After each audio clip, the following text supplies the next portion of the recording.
tal amigos? Bienvenidos. Hoy les vamos a presentar un nuevo video de las unidades de la psicología.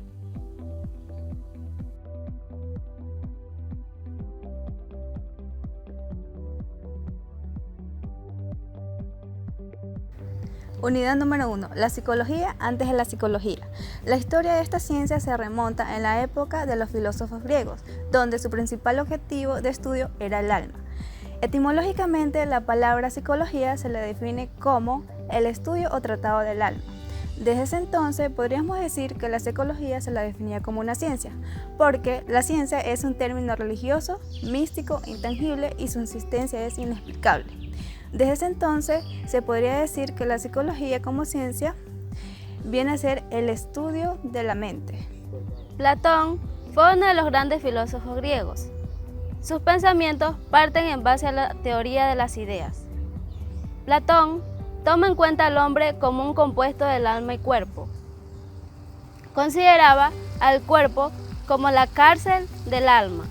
Por lo tanto, el alma muere con el cuerpo. Ahora, pasemos a explicar la teoría de las ideas.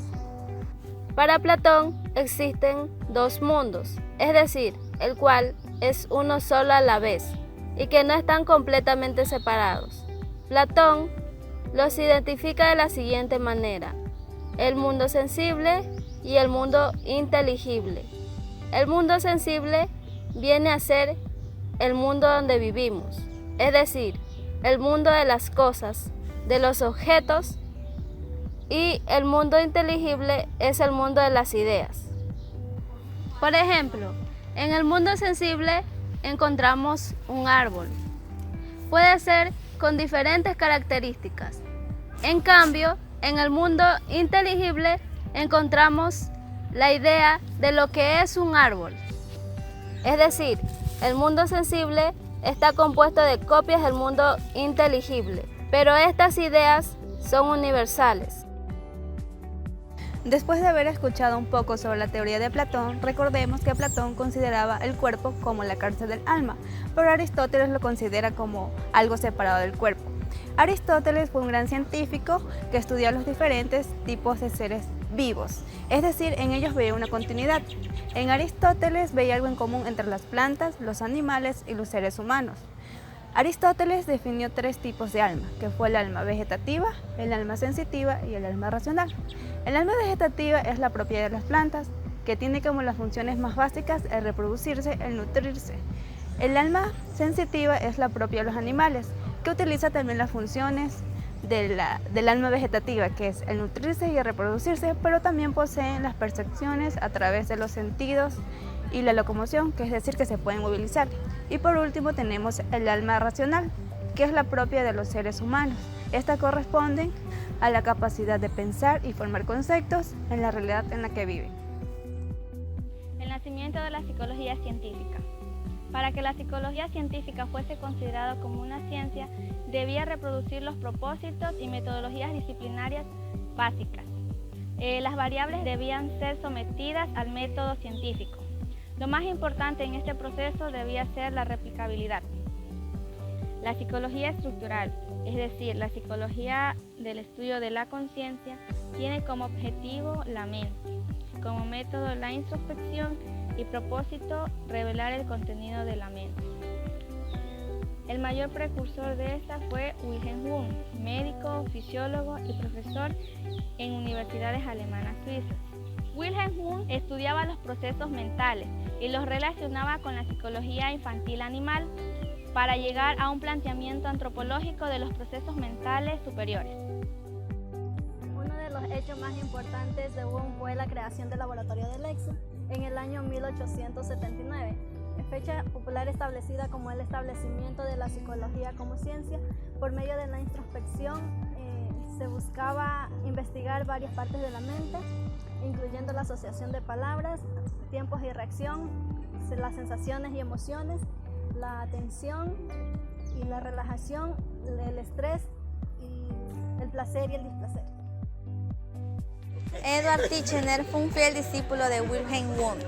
Él defendía la psicología de Wundt en Estados Unidos. Ambos desarrollaron el estructuralismo desarrollado, el cual busca analizar los procesos mentales, es decir, que se basaban en la suma de las experiencias desde el nacimiento. En cuanto a términos y componentes simples, y luego encontrar cómo estos componentes se juntan para formar experiencias más complejas y cómo están relacionadas con un evento físico.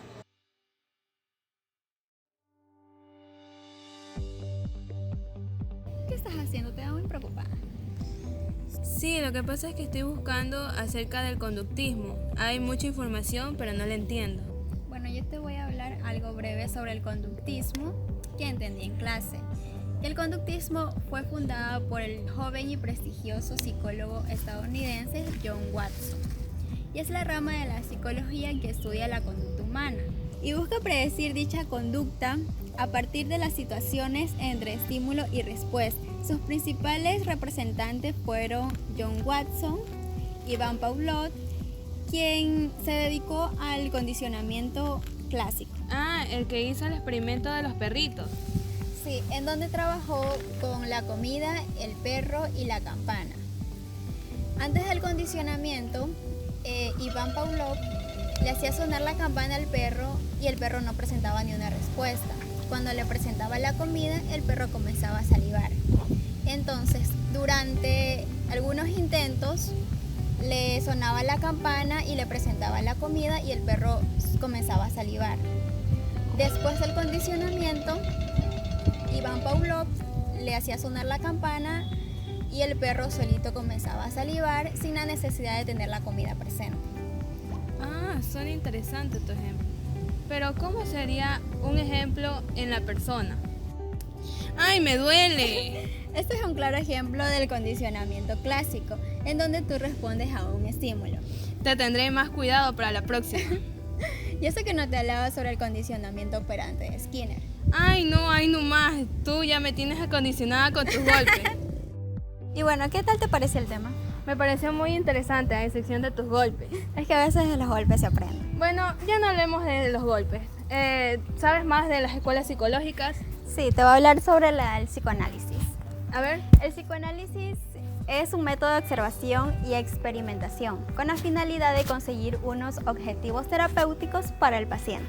También nos habla que la personalidad del ser humano está compuesta por estructura del yo, superyo y el ello. Ah, el preconsciente, el consciente y el inconsciente. Sí, eso mismo. ¿Y qué sabes acerca del cognitivismo? Sobre el cognitivismo, que tiene 3 representantes, que es Piaget, Ausubel y Brunner. Mencionaron que la educación debería orientarse bajo un logro de un aprendizaje significativo. Ah, aprendizaje significativo, lo que estamos haciendo ahorita. Sí, y bueno, hablando de los conocimientos, ¿cuáles son los tuyos? Bueno, yo te voy a hablar de mis conocimientos. La teoría de Gestalt fue por Max Wertheimer, que nació en 1880 y murió en 1943. Él fue un psicólogo alemán, en donde tuvo seguidores como Kolfman y Koff. Ellos sostienen que la mente humana tiende a convertir la información en total. También entendía que las imágenes son percibidas en su totalidad, como forma o configuración, y no como una forma de partes. Ah, como por ejemplo en las imágenes de figura y fondo en donde representan una copa y un rostro. Sí, eso mismo. Bueno, ahora te voy a hablar acerca del constructivismo. Sus representantes son Piaget, Vygotsky y David Ausubel. Esto quiere decir que es una corriente que afirma que el conocimiento es un proceso mental en el cual intervienen los individuos con su entorno. Ah, como por ejemplo cuando el profesor nos hace realizar mapas conceptuales en el cual podemos aprender de una mejor manera.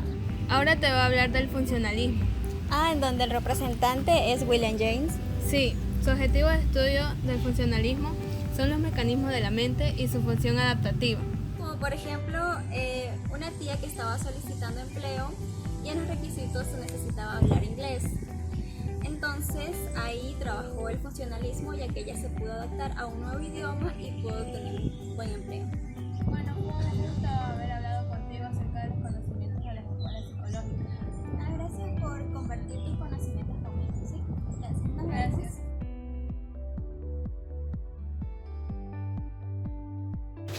El cerebro es uno de los centros nerviosos que constituyen el encéfalo.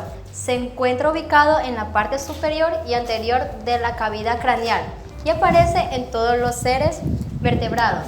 El cerebro es el órgano encargado de controlar y coordinar todos los movimientos que realizamos y también se encarga de procesar la información sensorial. Además, no podemos olvidar que los pensamientos e ideas nacen del cerebro. El cerebro consta de dos hemisferios, el hemisferio derecho y el hemisferio izquierdo. El hemisferio izquierdo es el que se encarga de regular la parte derecha del cuerpo humano. El hemisferio derecho es el que se encarga de regular la parte izquierda del cuerpo humano. Las características del cerebro son 4 lóbulos, un cerebelo, un bulbo raquídeo, un puente troncoencefálico. Los 4 lóbulos del cerebro son lóbulo temporal, lóbulo occipital, lóbulo parietal y lóbulo frontal. El lóbulo parietal es la parte del cerebro que regula los datos recibidos a partir del estímulo, del sentido del tacto, por ejemplo, una caricia, un dolor, una sensación de frío o algo agradable. El lóbulo frontal es la parte del cerebro que más diferencia al ser humano como ser racional de otros seres, que regula la memoria funcional y el lenguaje. Es la parte del cerebro que trabaja a partir de los pensamientos conscientes. El lóbulo occipital es la parte del cerebro que procesa los datos visuales, puesto que allí localiza la corteza visual. Gracias a esta información podemos comprender el medio ambiente que nos rodea. El lóbulo temporal es la parte encargada de percibir y reconocer los estímulos auditivos y los vinculados a la memoria. El cerebelo es una región del encéfalo. Es la parte más grande del encéfalo después del cerebro. Tiene forma ovoide, pesa de 150 a 180 gramos. Está cubierta por líquido cerebroespinal, cuya función principal es integrar las vías sensitivas y las vías motoras. El cerebelo integra las informaciones recibidas para precisar y controlar las órdenes de la corteza cerebral enviada al aparato locomotor a través de las vías motoras. Y también regula lo que son los temblores fisiológicos. Se sitúa en la parte posterior e inferior del cráneo. También se encarga de algunos de los procesos, como la memoria, el lenguaje, la atención, el aprendizaje y otras funciones. Presenta 3 caras, anterior, superior e inferior. Si hablamos de las funciones del cerebelo, según su lóbulo, tenemos el lóbulo flocular modular, que es la que se encarga de conservar el equilibrio. Las funciones específicas del lóbulo posterior. Esta es la que se encarga y interviene y regula los movimientos autónomos voluntarios coordinados por los músculos esqueléticos. El puente troncoencefálico. El puente troncoencefálico tiene forma de masa tubular. Está formado por el mesencéfalo, la protuberancia anular y el bulbo raquídeo. Es parte del sistema nervioso. Mide aproximadamente más de 8 centímetros de longitud. Está compuesto por sustancias blancas y sustancias gris. Es el transmisor de información entre el cuerpo y el cerebro. Representa un órgano vital para el hombre y si llega a ser perjudicado puede ocasionar la muerte inmediata. Interviene en el mantenimiento de la conciencia, regula el ciclo del sueño y controla el hipo, la tos y los estornudos. Bulbo raquídeo es uno de los más bajos de los 3 segmentos del tronco del encéfalo. Está ubicado entre el puente del tronco encefálico protuberante anular por arriba y médula espinal por abajo. Sus funciones son la transmisión de las médulas espinal al cerebro, la regulación de la secreción de los jugos digestivos, controla el vómito, la tos, el estornudo y la deglución y en la consonancia a los mismos músculos. También controla lo que son las funciones cardíacas y respiratorias. La neurona es una célula del sistema nervioso central que tiene la capacidad de recibir y decodificar información en formas de señales eléctricas, químicas, transmitiéndolas a otras células. La parte de la neurona se divide en 5 partes, que es el axón, la dendrita, la mielina, el núcleo y el axón terminal. El axón es la fibra única que transmite el impulso nervioso desde el cuerpo de la neurona a las dendritas de otras neuronas. La dendrita es una prolongación corta que recibe los impulsos nerviosos de los axones de otra neurona y los transmite al cuerpo de la neurona. La mielina es la sustancia grasa blanca que recubre el axón de la mayoría de las neuronas. Es necesario para que se transmita rápidamente el impulso nervioso. El núcleo se encuentra en el centro, que es el cerebro de la neurona, y el axón terminal es el que transmite la información a otra neurona. Para hablar de las funciones de las neuronas, primero debemos hablar o saber cuáles son los tipos de neuronas. Primero tenemos las neuronas sensoriales. Estas son las que recaban información sobre lo que está sucediendo dentro o fuera del cuerpo. Las neuronas motoras. Estas obtienen información de otras neuronas y transmiten órdenes a los músculos. Las interneuronas. Estas se encuentran en el sistema nervioso central, el cual se conectan con otras neuronas. Las funciones básicas son recibir señales o información. 2. Integrar las señales recibidas para determinar si la información debe o no debe ser transmitida. Y la tercera es comunicar señales a las células blancas, que son los músculos, glándulas u otras neuronas.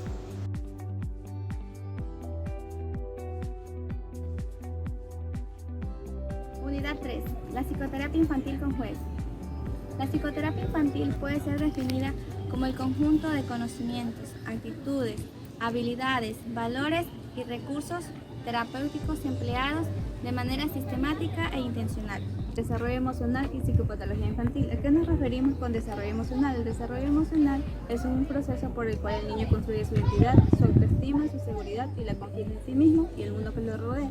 Lo que es psicopatología infantil estudia los procesos durante su infancia y su adolescencia. Tiene como objeto de estudio la descripción, la evaluación y la descripción. Capítulo 3. El juego y la psicoterapia infantil. El juego es una actividad lúdica que permite al niño a desarrollar sus habilidades cognitivas, emocionales y afectivas. También permite identificar y expresar sus sentimientos y emociones.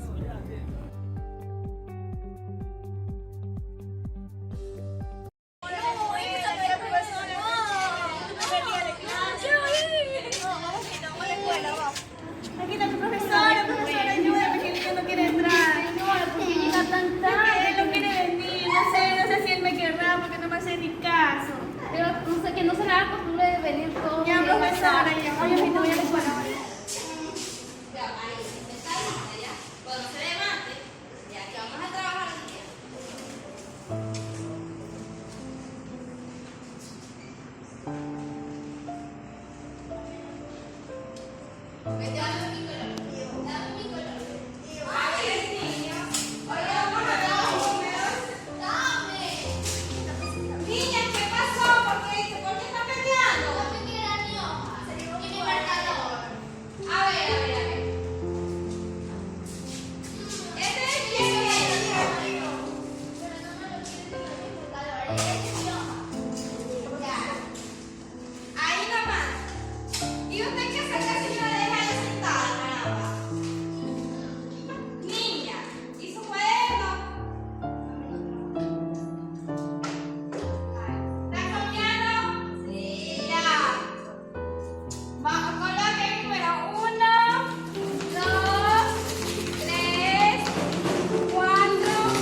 Lo que pasa es que no sé qué le pasa a su niño, está inquieto, está desesperante, se me lanza al suelo y ya no lo puedo controlar. ¿Y por qué actúa así, profesora? Dígame, ¿qué le ha pasado? ¿Qué novedad?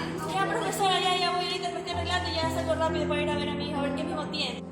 Profesora, ¿qué pasa con mi hijo? ¿Qué ha pasado? Tranquila, señora, tranquila,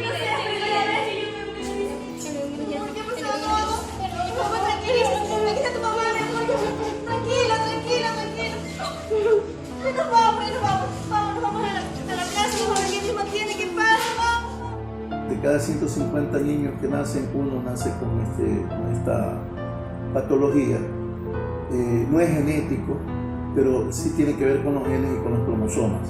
Estos niños son muy introvertidos, no tienen una condición de ser sociables, sino que se viven su propio mundo. El autismo realmente es una patología bastante característica, donde el niño manifiesta ciertas dificultades de comunicación, ciertas dificultades para relacionarse con los demás, y también hay casos donde presentan un coeficiente intelectual por debajo del promedio.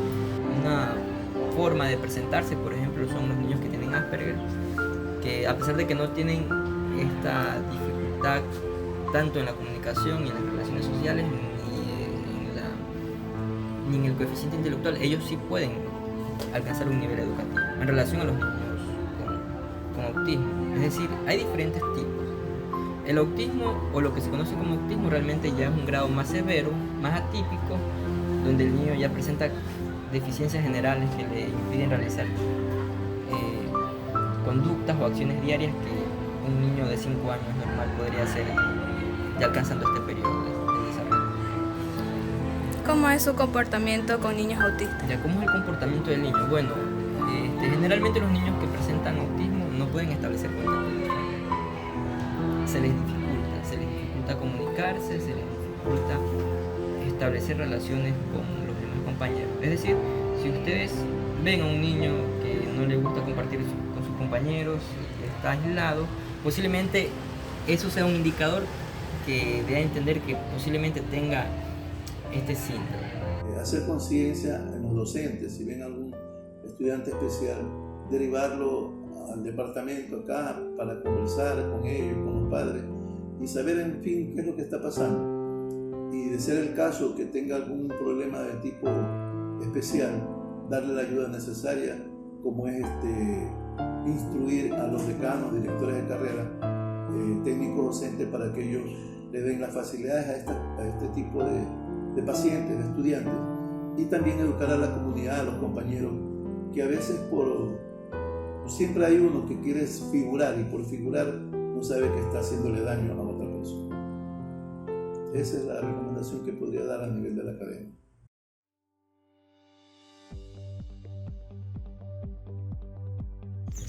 Terapia familiar sistemática y axiomas de la comunicación. La terapia familiar sistemática y la teoría de la comunicación humana están íntimamente ligadas, ya que ambas son sistemáticas y basadas en la interacción, interrelación y conexión. El planteamiento de estos axiomas rompen con la visión unidireccional o lineal de la comunicación. De alguna manera, los axiomas marcan el inicio para comprender que la comunicación no es solo cuestión de acción y reacción, es algo más complejo y debe pensarse desde un enfoque sistemático. A partir del concepto de intercambio, a continuación se remontarán cada axioma y su relación con la terapia familiar sistemática. Es imposible no comunicar. Para la comunicación no existe límite. Nosotros podemos comunicarnos mediante el habla y la escritura, pero también se puede hacerlo con nuestros comportamientos y conducta. Moverse o permanecer quieto, hablar o guardar silencio, sonreír o mostrarse indiferente, presentarse o retirarse en una situación. Axioma 1. Václav Wien en 1985 ejemplifica este axioma de la siguiente manera. Supongamos que el pasajero A sea el que no quiere hablar. Hay dos cosas que no puede hacer. No puede abandonar físicamente el campo y no puede no comunicarse. Para esto menciona que el pasajero A través de un silencio tenso e incómodo, puede dar a entender a B que no le interesa llevar a cabo una conversación con él. Este mensaje es transmitido y entendido por B. De ahí la comunicación se realiza únicamente a través de las expresiones verbales. En tener en cuenta este axioma es la ascensión terapéutica que permite que el terapeuta pueda analizar conversación no solo desde aquello que se narra verbalmente, sino también la psicodinámica de conectar lo hablado con la postura de los clientes cuando se expresan. Axioma número 2. Toda comunicación implica un compromiso y por ende una relación. Esta es otra manera de decir que la comunicación no solo transmite información, sino que al mismo tiempo impone conducta. Ejemplo, Este se basa en una situación en la cual una mujer A muestra su collar que una mujer B. Pregunta: ¿son auténticas esas perlas? El contenido de su pregunta alude a la situación de la información frente al objeto. Al mismo tiempo, proporciona información respecto a la relación de ambos, es decir, el tono de voz que utiliza, el acento y la expresión facial. Indica una relación de amistad, mientras que la mujer B puede aceptar o rechazar la situación, pero en ninguna manera, ni siquiera mediante el silencio, puede dejar de responder el mensaje. La axioma 3. Este alude a la puntuación de las situaciones, y con esto no se pretende determinar si la secuencia comunicacional es buena o mala, ya que la puntuación organiza los hechos del comportamiento y es fundamental para las relaciones. Uno de los ejemplos hace alusión a una pareja que presenta problemas maritales, al que el esposo favorece con retraimiento pasivo, mientras que la mujer lo acompaña con las críticas. Al explicar la situación, el esposo justifica su accionar a partir del retraimiento como defensa de los constantes regaños, mientras la esposa lo contradice, refiriéndose que lo que realmente sucede es que ella lo critica por su pasividad. La situación gira en un intercambio monótono de mensajes. Me retraigo porque me regañas y te regaño porque te retraes. El axioma 4. En relación con el 2 se podría decir que el nivel de contenido es transmitido de forma digital con una sintaxis lógica, pero carente de una semántica adecuada, mientras que el nivel relacional se transmite de forma analógica y posee la semántica necesaria, pero no una sintaxis adecuada.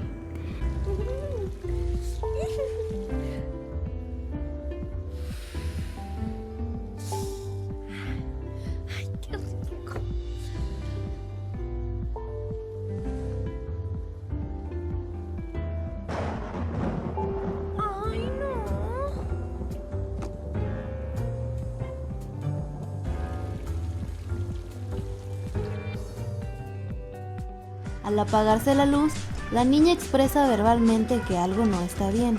Esto es la comunicación digital. Al mismo tiempo que dice las palabras, encoge el cuello y hace un gesto de preocupación, lo que equivale a la comunicación analógica.